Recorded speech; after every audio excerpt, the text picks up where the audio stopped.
Hi, in this video I'm going to show you how to request PTO using the Salesforce system. Um, so the first thing is to go to the login.salesforce.com URL and logging in. This is what I've done here. And once you log in, you should see some of these tabs up top here. And what we want to do now is request PTO. So I'm going to go ahead and click the Request Time Off tab up here and just click on that. And it should bring me to the request time off page. Okay. Once this is loaded, what you can see here is that there is a list. You should see a list here of your absence balance and your absence requests. So we can see here that I'm allowed 3 field staff days of 7 hours. I'm also allowed unpaid absence, and I have sick days. It seems like I accrued 21 hours. So what I'm going to do here is I'm going to be logging a PTO field staff day here.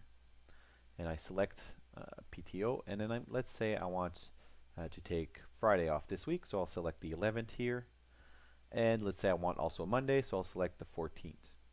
And what you can see here in the details page is that the absence date is coming in, and I have to enter the number of hours I want to put. So for example, if I want 7 hours on Friday but only 3.5 hours on Monday, I can do it as such.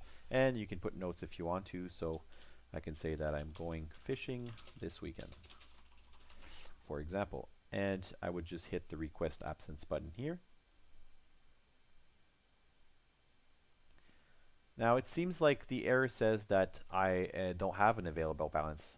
And if we look here at the balance for my PTO, it says that I have 0 hours left. So unfortunately, I'm not able to do PTO. But in this case, let's say I want to put sick days for next Friday, next Monday. I can do so this way and request the absence. And once this is requested, we should see it reflected in our balance, including pending and requested here. So it first says, it confirms that your HCM has created the absence request. And at the bottom here, you can see that you've requested sick days for both the 11th and the 14th of this week. And you can see the status is pending, so it's not yet approved. Now, once your request has been approved by your manager, your approver, you'll be able to go in back again in the request time off here, and you should see here that the approval status is changed to approved for this sick day. You can also go in the time off calendar, and you should see the sick days in your calendar as well. So you can see here that I see that my sick days are on the calendar. Now if I go on the actual time card, if I click on the Enter Time Card tab here,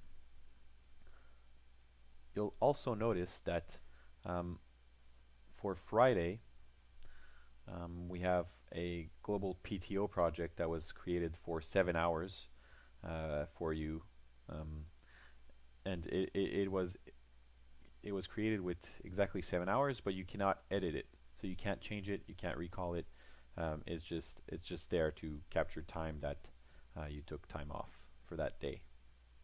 And if I go the same on the next week, you should see the exact same thing for Monday and Sunday and Monday. You have 3.5 hours. You don't actually have hours on Sunday, but you do have hours on Monday.